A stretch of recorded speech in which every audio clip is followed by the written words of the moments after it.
aku datang yang kedua, aku nggak nyangka jadi tersangka terus langsung naik kasusnya. Itu sebenarnya ini kaget banget sih, aku kayak nggak dikasih kesempatan tiba-tiba langsung tersangka, jadi termasuk alot di dalam.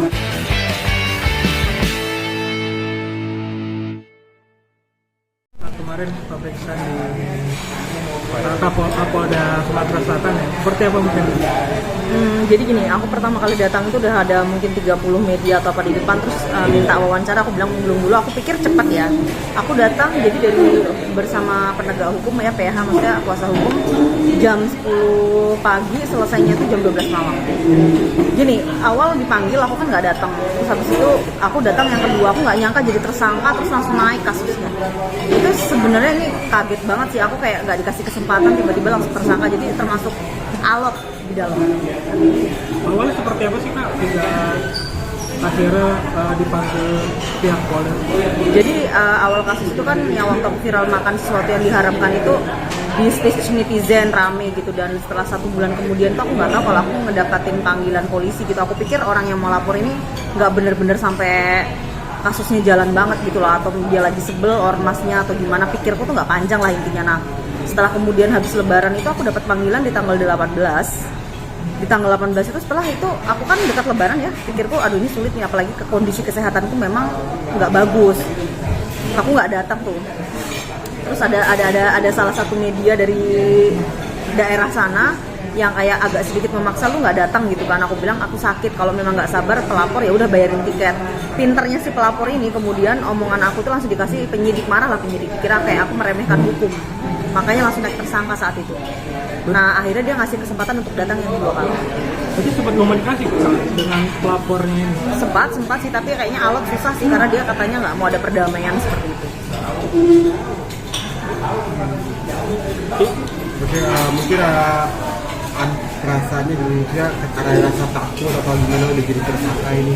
Hanya orang munafik yang nggak takut, cuman aku di sini tuh dibilang takut banget nggak, cuman kayak harus tidak menyesali. Sebenarnya gini, pengacara aku sempat gini, kamu kalau memang sakit kita tunda dulu karena kita tuh tahu kamu bakal ditahan. Dia udah bilang kayak gitu. Aku nggak tahu gimana, mungkin namanya pengacara dia punya link atau apa di Polda gitu kan. Terus aku bilang aku nggak mau, aku mau secara, kalau laki-laki mungkin gentleman ya, aku secara betina men aku harus datang. Dan kemudian aku datang, aku bilang gini, kuasa Tuhan tuh adalah segala-galanya, yang penting aku menceritakan, aku tidak berniat untuk menghina gitu. Nah setelah aku kesana itu aku ditanya beberapa hal yang nanti mungkin aku bisa cerita ke kalian. Tapi aku sempat yang namanya aksesorisku ini sempat dilepas. Jadi mereka tuh sudah kayak campur nakut-nakutin juga, dan yang kemudian tuh aku tuh agak depresi karena aku sempat semalam tidur di sana, tapi bukan di tahanan. Di kantor polisi tuh ada spring bed, aku tidur di sana, yang aku tuh malam tuh kayak langsung kayak terbayang, karena dia udah bilang kalau di tahanan kamu tidak akan bisa menggunakan sabun udah disediain, hanya bisa menggunakan kaos, tidak boleh menggunakan aksesoris, dan tidak boleh membawa uang, tidak boleh membawa handphone. Segitu takutnya tuh di imajinasiku tuh, jadi langsung kambuh lah. Dari situ aku dilarikan ke UGD kayak gitu. Padahal mereka belum nahan aku, cuma ngasih clue. Berarti sekarang status kakak ini seperti apa? Wajib lapor kah atau seperti apa? Kalau aku sih sekarang tuh misalnya ada tahanan itu kan ada tersangka tidak ditahan. Jadi aku tersangka tidak ditahan, namun aku wajib lapor melalui virtual kayak call kayak gitu loh, video call seperti itu. Wajib lapor berapa kalau wajib lapornya itu seminggu, kayaknya 2 kali atau sekali kita video call langsung sama Pak Direknya di sana. Jadi setelah 2 kali sudah bebas tanpa syarat apa? Kalau bebas enggak, karena gini, jadi kasus ini tergantung pelapor. Kalau pelapor mau naik ke pengadilan, ya pasti kita naik gitu. Cuman kita sudah pernah punya itikat baik gitu, karena gini, saya kan manusia biasa ya. Biasanya kalau ustadz yang mengetahui agama harusnya memberikan kesempatan, oh si Lina ini manusia biasa yang salah. Tapi kalau ustadznya juga meminta damainya besar, nominalnya itu aku nggak bisa, ada pilihan beberapa sih. Atau misalnya tetap lanjut, saya tetap akan lanjut, tapi saya sudah pernah meminta maaf. Jadi kemarin kepolisian bilang gini, Lina Mukherjee sudah minta maaf, kooperatif sekali anaknya, sopan gitu, tidak berniat dan tidak mengulangi. Jadi polisi sendiri bilang ya diusahakan nanti ya kalau bisa kita atur mediasi sama si pelapor, itu adalah salah satu ya. Tapi kalau masih sama pihak kepolisian diatur mediasi ternyata mereka tetap tidak mau, ya saya mengikuti proses sampai ke pengadilan, yang nggak tahu kapan ya, karena berkasnya kan harus lengkap dulu. Tapi kok agak sedikit flashback ke belakang ketika mencicipi makanan itu apa sih Kak yang dipikirin Kakak ketika Spontanitas aja, spontanitas atau seperti juga. apa? Iya, jadi gini, saat BAP itu sama pertanyaannya seperti penyidik bilang apakah kamu sengaja apa.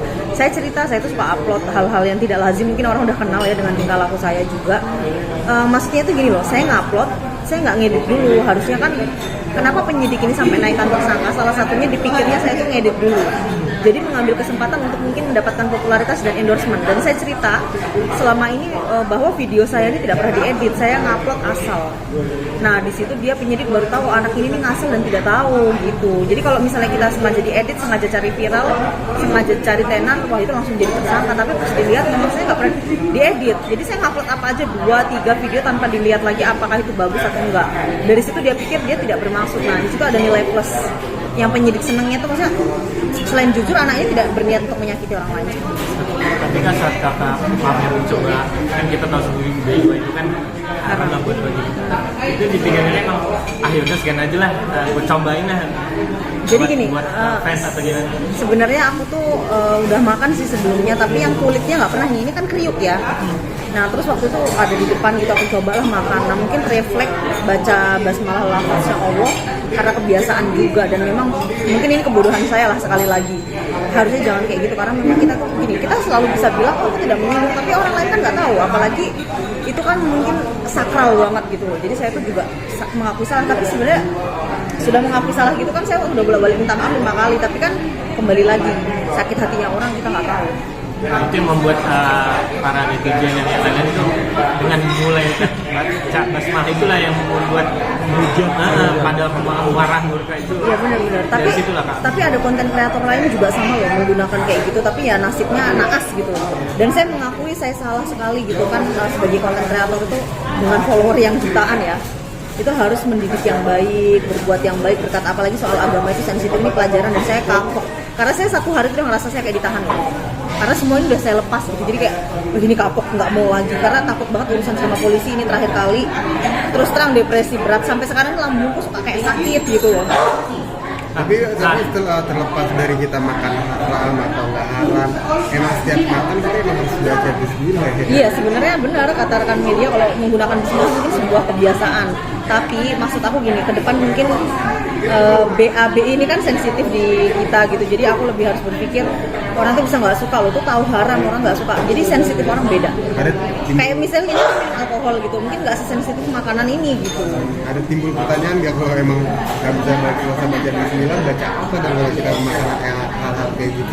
Sebenarnya pro kontra loh, yang bela saya juga banyak banget. Itu adalah salah satu masukan untuk kepolisian juga. Maksudnya si Lina ini kan salah, tapi kenapa hukumannya lebih dari korupsi juga? Dan maksudnya dia muslim, dia bisa aja keceplosan. Nah itulah yang membuat sampai detik ini saya bisa, penyidik itu kasih kesempatan aku tuh kayak tahanan luar lah bahasanya, karena dari pernyataan-pernyataan ini banyak netizen juga yang mungkin kan orang kan kritis, netizen ya sekarang itu orang bisa mengkritik apa segala macam.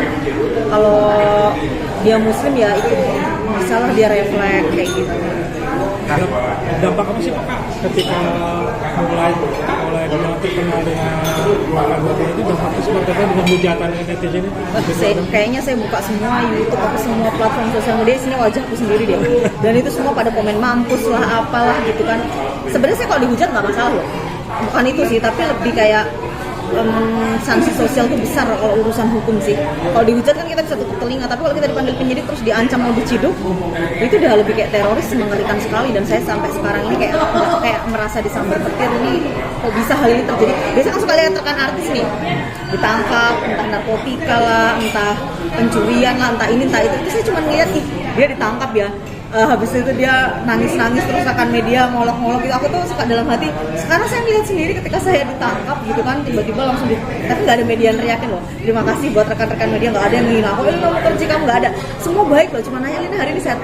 Kalau artis lain, woi suka diteriakin kayak gitu yang kasar-kasar, aku udah ngebayangin nih, waduh kalau di depan media aku diteriakin, mentalku kayak apa. Sosmed kan kita bisa nggak lihat, kalau rekan media kan kameranya nyorot, tapi nggak ada sih yang ngomong itu. Aku thank you banget, walaupun mereka suka beritain kadang yang nggak sesuai, tapi ternyata pas di depan punya respect ya. Mungkin karena kasusku juga bukan yang membunuh orang sih, jadi kayak mereka tuh lebih respect aja gitu sih. Sebagai wartawan saya harus respect sebenarnya. Tapi suka wartawan juga neriak-neriakin orang.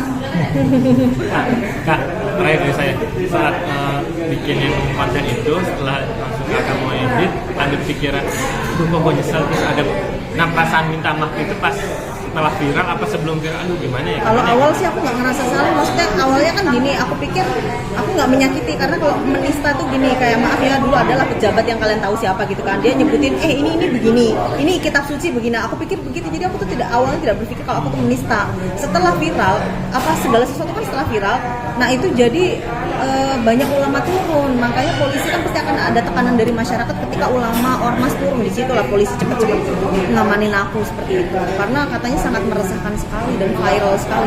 Tapi mulai dari itu kakak mulai aduh. Kalau aku Sama maaf nih, minta maaf. aku udah mulai agak nyesel nih, banyak Gus Miftah, ustadz nyentil kan, aku langsung kayak aduh kayaknya nggak enak juga nih kalau bermasalah sama ustadz nih, panjang banget. Cuman aku udah minta maaf di beberapa media, cuman kayaknya pelapor ini memang mungkin ya kita nggak tahu lah sakit hatinya orang seperti itu. Pelajaran apa yang didapat? Pelajaran, berhati-hatilah berkata karena mulutmu harimaumu. Jadi saya tuh sebenarnya kalau sama netizen tutup muka ya, tapi adalah musuh nih, kita kan punya musuh pasti ya, langsung ngechat mampus lo, mulut lo harimau lo. Jadi kalau musuh kita yang gituin kita tuh kan kita rasa wah dia seneng nih kalau kita digituin, jadi kita harus menjaga supaya musuh kita tidak punya celah untuk jatuhin kita. Ini kan salah satu kejadian ini menjatuhkan diri sendiri dengan tidak sengaja, karena kedepannya apapun yang terjadi jangan sampai musuh bisa menertawakan kita sih yang aku. Akan lebih berhati-hati dalam membuat Apapun, maksudnya gini, kalaupun kita mau seksi lah atau apa, jangan agama, ras, dimana kita menyakiti salah satu golongan gitu kan, apalagi kan agama itu di Pancasila ketuhanan yang Maha Esa, mau apapun itu. Oke, jadi kan kemarin kan sempat nginep ya, sempat nginep di kantor polisi. Iya, nginep 1 hari. Itu imbasnya kan kena mental ya sih. Karena mental banget, aku kayak nggak percaya. Ada kayak maksudnya konsultasi itu ada. Aku memang udah depression lama sih kak, jadi kayak punya panic attack yang tiba-tiba takut, tiba-tiba kayak ngerasa jantungan apa pas di sana itu udah, aduh aku masih hidup nggak? Aku sempat sampai kayak mati loh, kayak kaget kan gitu. Aku memang punya panic attack, jadi mereka tahu kalau mental health aku tuh nggak 100% bagus sih. Ditambah ada kayak gitu, jadi kayak dunia ini gelap banget loh. Dan aku nggak bisa ngebalas semua orang itu kan, karena media tuh masih di luar sampai kehujanan loh. Jadi aku tuh masih bingung kalau aku keluar sama media, masa aku cerita aku ditahan. Aku bingung mau apa. Tapi konsultasi dokter udah? Belum sih kalau untuk psikolog, tapi kalau dokter yang untuk lambung, karena kalau stres kan ke lambung udah sih ya memang kronis sih. Makanya ini buat kalian loh, apapun yang kalian lakukan yang penting jangan urusan hukum aja sih. Mengerikan sekali. Ada ingin tujuan ke MUI nggak untuk seri Ya bolehlah rasis bantu. komen aja? Ya boleh-boleh aja lah kalau rekan media pengen aku ke MUI, karena memang salah satu jalan kata polisi harus dapat minta maaf dari MUI sih, karena kan adalah majelis ulama tertinggi. Nanti saya pasti ke MUI lah bareng-bareng teman media kan. Tapi ini memang titik akhir pelajaran yang paling penting dari berharga untuk Mbak Lina sendiri untuk Paling betul. Karena saya nggak pernah urusan polisi sih ya. Kalau urusan polisi, urusan hukum, urusan pelapor itu ininya gede loh kita. Pasti banyak yang, maksudnya kita kan ngeluarin loh, contoh kayak aku ke Palembang, kan ngeluarin uang maksud aku, waktu, maksud aku tuh kita akan banyak mengeluarkan materi seperti itu loh. Di luar sanksi sosial kita akan ngeluarin banyak uang yang akhirnya merugikan diri gitu loh. Bisa sekarang lebih ke ini ya, konten kan? lebih ke Sekarang masih buat konten kan? Ya kalau sekarang kan baru datang ke Jakarta ya belum dulu lah, libur dulu lah, kan lambungnya masih sakit juga. Tapi besok konten lah, joget-joget biasa aja. Masih nggak kapok ya? Loh, kalau kontennya positif ya nggak apa-apa lah. Kalau kontennya negatif ya kapok. Kalau nggak konten nanti materinya dapat dari mana? Kan kita ada bisnis, ada endorsement. Jangan pernah kapok, kan gedenya dari sosial media. Masa kita meninggalkan sesuatu yang sudah membesarkan? tapi respon dari keluarga teman terdekat dengan kasus ini ada. Ada pro kontra ya, ada yang kayak lebay, ada yang kayak gimana, ada yang kayak ya udahlah jangan ulangi, macam-macam ya. Beda persepsi, beda orang, kayak selebriti ada yang mengomentari Lina terlalu berlebihan atau apa ya. Intinya apapun yang terjadi aku belajar sangat banyak aja sih. Mulut saya ini kan kalau ngomong suka keceplosan, mungkin lebih direm lagi ke depannya, karena apa yang saya omongkan belum tentu diterima dengan orang sih, seperti itu. Ada keinginan kan untuk masyarakat atau terutama umat muslim untuk berminta maaf? Jadi saya sebagai umat muslim saya minta maaf banget sudah melukai hati semuanya. Intinya saya nggak bermaksud seperti itu, dikasihlah kesempatan satu kali lagi. Biasanya kan sesama muslim itu masih mau memaafkan. Kalau Tuhan bisa memaafkan, masa kalian tidak bisa memberikan aku kesempatan? Dan ke depan siapa tahu aku menjadi konten yang lebih memberikan edukasi yang lebih baik dari kejadian ini. Jadi untuk umat muslim saya mohon maaf sebesar-besarnya, diberi kesempatan lagi. Terima kasih. Oke, untuk sendiri tetap ya menjalankan karena ini negara hukum. Iya, kalau proses ya tetap harus ikut, tapi untuk tidak ditahan aja aku udah bersyukur sih. Setidaknya bisa cari uang lah sekarang. Iyalah, maksudnya kan kita bisa cari materi, bisa berpositif kayak gitu.